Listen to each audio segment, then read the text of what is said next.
let's go with this science fellow. He said the other day, he criticized my theory, and he was looking at the word hypothesis. He was saying that hypotheses need to be tested. Okay, let's listen to his own words. Okay, they come out of his own mouth. So I'm going to set this in motion here. Give me a second. Here goes.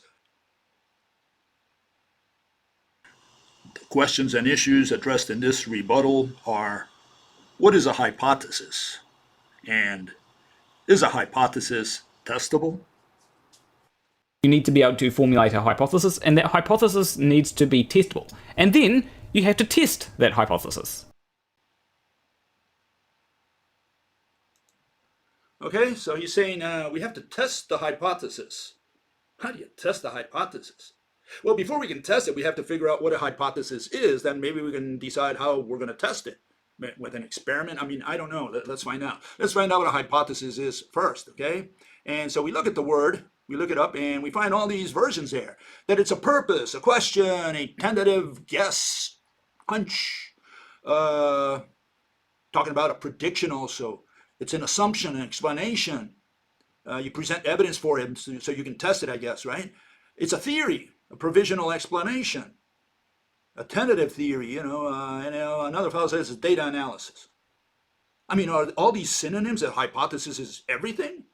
What the hell is a hypothesis? I mean, here I summarize it for you, okay?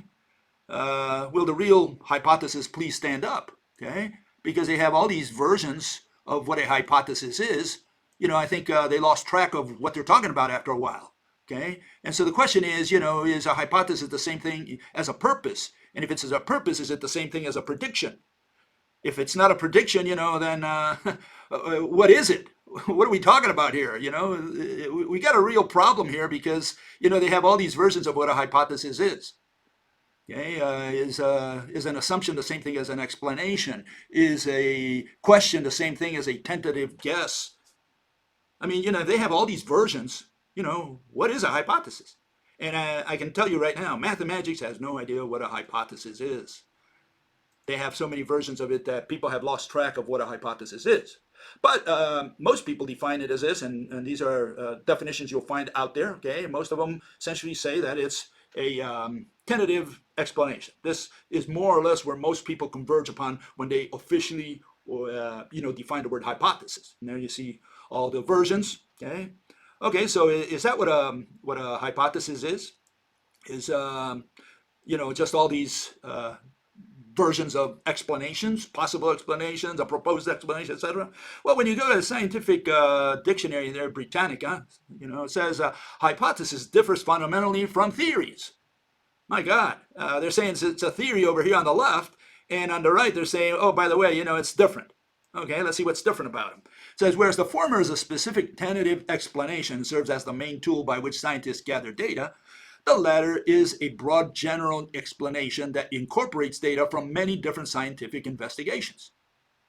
So I guess what they're saying here is that in one case, it's an explanation from one fella or collected from information or data that he collected in his basement, and the other explanation, the theory, that's from many basements.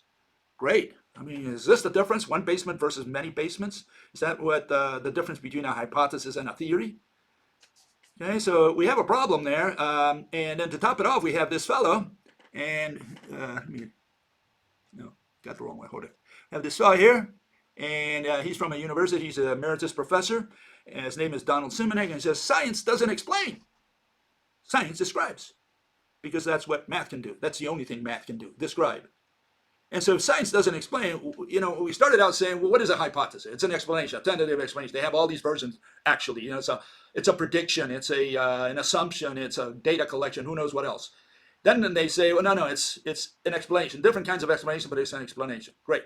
And now they say, well, there's a difference between explanation and hypothesis. One hypothesis, when one guy has explanation, what many people have, apparently, that's what it's all about, one versus many. And now this guy said, oh, by the way, we don't explain anything. So we went full circle. What did you learn today in school, son? Not much, not much. Okay, so we don't know what a hypothesis is, but if it's an explanation, this fellow says we don't explain. So at this point, I don't know what science is about. If science is about explaining or about testing hypotheses and hypothesis and explanation, and we don't explain. Great. Okay, but let's assume that it's an explanation, and this fellow says we're going to test that. We should test the hypothesis. Okay, let's test it. Let's see how we're going to test it. And here's an example. This is general relativity, gravity under general relativity. Okay, and these are confirmations of the explanations for gravity according to general relativity. These are things that they claim they confirmed through experiments. Okay, so general relativity, they say, is the most confirmed theory out there, and it's confirmed by all these experiments. Okay, let's find out. Let's listen to what these people have to say. So here's the first one. Okay, Mercury's perihelion shift. Okay, and this is what you find out there. It says Mercury's perihelion shift. Einstein's 1915 general theory accounted for Mercury's anomalous precession. Einstein wrote to Michael Bazel, perihelion motions explained quantitatively. You will be astonished. Yeah, I'm already astonished because I don't know how you can explain quantitatively. What does that mean? You either explain or you describe. Quantitative is only descriptions. So I guess Einstein didn't understand the difference between an explanation and a description either. Okay? And then in general relativity, this change of orientation of the orbital ellipse within its orbital plane is explained by gravitation being mediated by what? The curvature of time. The curvature of time. There you see it, warp time. So they're explaining the orbit of Mercury by saying that time has curvature, time has been warped, time is bent, as this fellow said the other day. Is this what it's all about? Saying that, does this sound rational to you to say that time is bent, time is warped? That explains why Mercury rolls around in these ellipses, shifting ellipses? I mean, does this make any sense? How did they confirm that? Observation, experiment, testing the hypothesis, is that how they did it? Let's move on. Light bending, gravitational lensing. This is another confirmation of relativity. Let's see how they did this one. This got to be fun. Okay, here it is. Okay, light bending. The bending of light is in gravitational fields. All this from the Wikipedia, by the way. Experiments showing light bending in accordance with the predictions of general relativity were performed in 1919. Okay, I don't know what experiment they could have done or what predictions these were, but how do you bend light? Einstein became the first to calculate the correct value of light bending. And that's after Newton, gravity predicts that starlight will bend around a massive object. So how do you bend a wave, transverse wave? Assuming that's what, because they're saying that these they talk about gravitational waves. So how do you bend these waves? And how do you bend photons? Assuming, photons are the same thing as gravitons or vice versa, and you have all these particles. You could be either photons, gravitons, or any particle, muons if you want. I mean, or Higgs. How do you bend these things? If we're talking about particles or waves, how do you bend them?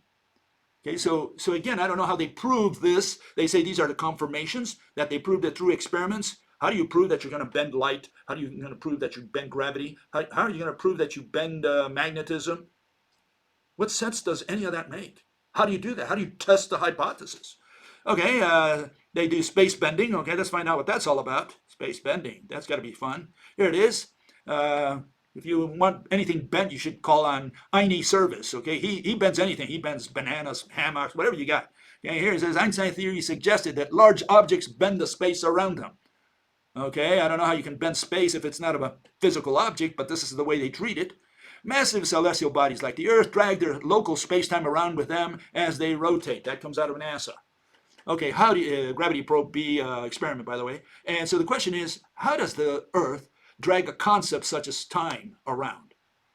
What sense does this make? How did they prove that? And they say, well, they sent some gyroscopes there and they moved. Okay, so the gyroscopes moved, and so they inferred.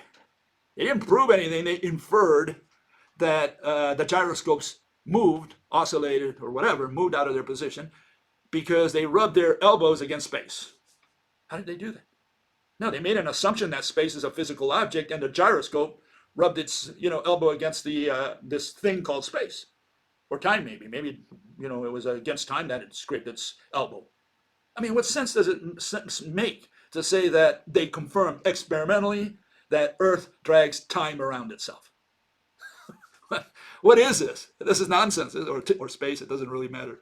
Okay, how about time? Bending time. Oh man, that's got to be just as good. Okay, here it is. And he bends the seconds. Good old Einie there, strongman Einie. Does gravity bend time? In Quora, fellow answering says, if you consider time and space to be the same thing, then yes. And that's what Hawking told us. He says, in relativity, there is no real distinction between the space and time coordinates. Okay.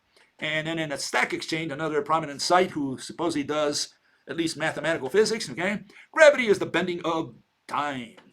Yeah, these people bend time. How did they confirm all this? How did they test this hypothesis when you cannot even make sense of it? I mean, before you do an experiment, hopefully you do a design of experiment. And this fellow is saying, go test a hypothesis. How do you test a hypothesis such as that you're going to bend time, or you're going to bend space, or you're going to warp the field, or bend the, or curve the wave, or a series of gravitons or photons, particles? How do you do this? What confirmations are there? How do you test the hypothesis? Please give me a mechanism how you test the hypothesis, and we're going to find out whether you did anything physical, whether you explained anything rationally. Okay, that's the issue. So no, we don't test hypothesis, whatever that means. Okay, why haven't these people zeroed in? The mathematicians, mathematics. Why haven't they ever figured out gravity? Well, they haven't figured out not only gravity, but any of the invisible, intangible uh, phenomena out there. You have gravity, you have magnetism, you have electricity, the atom. You can't see in there. It's so tiny, or simply out. Like in the case of magnetism, I always show this: two magnets, right? The two little circles there, and you can see that there's absolutely nothing between them. Okay, nothing that you can touch or see, and you can just do this at home. I mean, you don't have to believe what I'm saying here. I'm just saying, put your hand between two magnets, you won't feel or see anything. Okay, so how do you test that? Do you go to the lab and do what? Please tell me what experiment you can think of in which you're going to detect what magnetism is, what that invisible mediator looks like. That's what we're trying to find out. And so here, let me show you a couple of things here that you can see what the problem was for the last 2,500 years, why they haven't figured any of this out. Here you see a chariot, okay, a fellow charioteer, and he's got his horse tied to his buggy there, okay, his little chariot. And so we understand it. We look at it and we say, well, why does the chariot move together with a horse?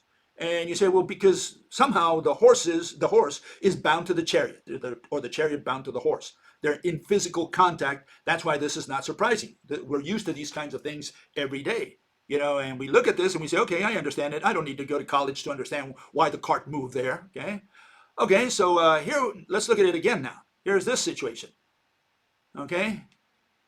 And now you say, well, why is the cart moving now? You say, whoa, that's scary. I mean, how is it that the horse is pulling on the cart? Assuming that's what's happening, right? Maybe something's pushing on the cart from behind, but we don't see anything in front or behind the cart. So why is the cart moving together with a horse? And so people have problems here because they say, oh man, this is weird. This is out of this world. I can't see or touch, if you were there, right? Whatever's the bound between the horse and the charioteer there, or the chariot, right? You can't see what's connecting them. And so this is when it becomes really scary. So let's look at it again, side by side, okay? Or up and down, okay? On the top you have the one that's connected, and on the bottom you have one that's not connected. And the top one we have no problem understanding and accepting. The problem we have is with the bottom one, okay? And so this is the issue. The issue is the only reason you cannot explain gravity, the only reason you cannot explain magnetism, is you cannot see the invisible things that are mediating between two magnets, or between the earth and the spoon in case of the spoon falling to earth, gravity. And so, and all you had to do is do what you see here. Once you make the reins, and so on, the thing that's connecting the horse to the buggy there, once you make that visible, then it's not a mystery. It's kid stuff. You don't need math. You don't need to go to college. You can just look and say, okay, I can explain that. It's tied. That's why the cart's moving. The only reason you would not be able to is if you have the bottom situation where you don't have a connection between the horse and the charioteer. Okay, so this is the issue. The issue is that the only reason these people have been stumped throughout history of why the spoon falls to earth is because they can't see or touch the mediators. Why have they been stumped by magnetism? Because they can't see or touch the mediators.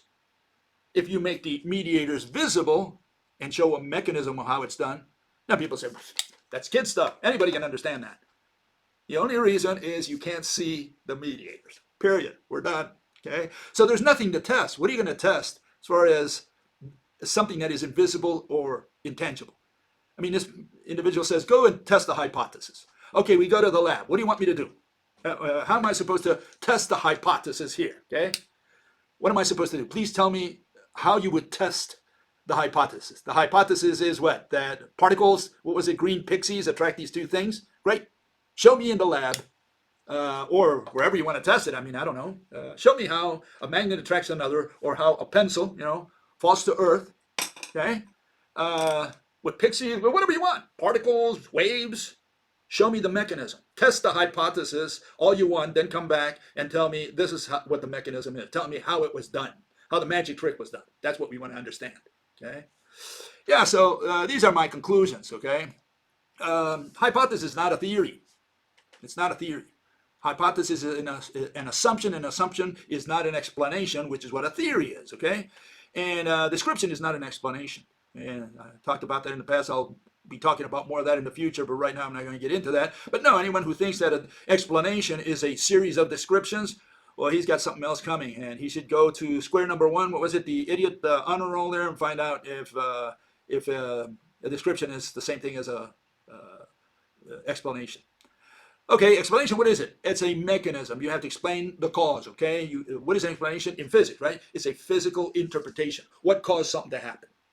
It's not how in the sense of, let me describe it for you. No, it's how in the sense of, let me explain it, how it worked, what caused it to happen. That's what a mechanism is, and that's what physics is about, explaining the mechanism. That's known as a physical interpretation. But even assuming we concede to this fellow and say, okay, you're going to test the hypothesis, fine. And what is a hypothesis? Well, I guess he's going to say it's an explanation of some kind, a tentative one, whatever, I don't care. But it's an explanation, one way or another. I don't care what adjective you put in front or adverb. Okay, fine. So the first issue is verification. Assuming we go in there and we falsify, we test, we verify, all you did was believe. You changed someone's belief. Okay, you just changed his opinion. You haven't done any more than that. You just gave him your opinion, your version. You say, I tested the hypothesis. Okay, you tested it. Great. What did you come out with? Well, I came out with this. And what you're telling the fellow is, I want you to believe in my theory. I want you to believe in my hypothesis, in the way I explain this. And the guy says, yeah, this guy believes and this guy doesn't. So all you did was affect belief. Science is not belief. So we don't test hypothesis, even if a hypothesis is an explanation. And even if you tested it, all you did was try to convince something of your version of events. That's all you did. Okay? And then, with all these tests, experiments, what did they come up with? They came up with irrational explanations, physical interpretations for the ones that I just mentioned. Gravity primarily in this case. And what have they done? What have they explained by saying space-time is warped? Is that a rational explanation? So here they tested the hypothesis. They went out there. They did the experiment. They say we confirmed that the hypothesis was tested, that it was verified. I don't know what the language is in mathematics. Okay, so you did all that. When did you come up with? Well, they came up with warped time. That's gravity, warped time. Great. Seconds are warped. The minutes are warped. The years are warped. What kind of explanation is that?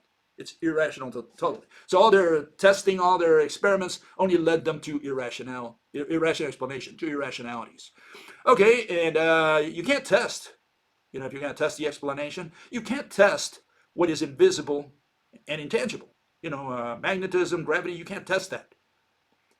All you can do is make an assumption of what you think is in there, what physical object is mediating the transaction, and based on that assumption, you give an explanation so that someone understands the mechanism. Okay, that we can all follow. But other than that, what are you going to test? What experiment are you going to run for this? Again, here's the experiment. This is the only experiment you need for gravity. You let go of the pencil, and it falls down. Okay, here on Earth. Okay, so it falls downwards. Great. That's the only experiment you did. You did the experiment. Now come back and tell us why.